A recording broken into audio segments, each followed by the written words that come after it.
peu, le monde entier se déconfine et le retour à la vie d'avant s'organise.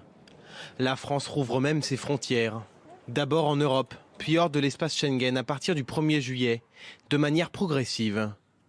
Pourtant, le virus circule toujours et l'OMS s'en inquiète.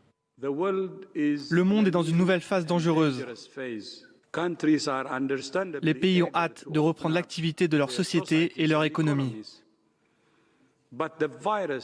Mais le virus continue de se propager rapidement, il reste mortel et la plupart des personnes restent exposées. Au Brésil, l'épidémie n'est toujours pas contrôlée. Près d'1 million de personnes ont contracté le Covid-19 et le pays s'apprête à passer le cap des 50 000 victimes. Pour certains virologues, une éventuelle deuxième vague en France pourrait arriver du continent sud-américain, même si d'autres s'inquiètent du nouveau confinement décidé à Pékin cette semaine. Il y a beaucoup plus de virus en Amérique du Sud, en Afrique du Sud qu'en Chine. Donc pour moi, c'est beaucoup plus là que se trouve le danger actuellement. Le danger peut aussi venir de nos voisins européens. L'Allemagne vient de découvrir un nouveau foyer dans le plus grand abattoir d'Europe. 700 salariés sont positifs. L'armée allemande a été réquisitionnée pour tester les 5000 ouvriers restants.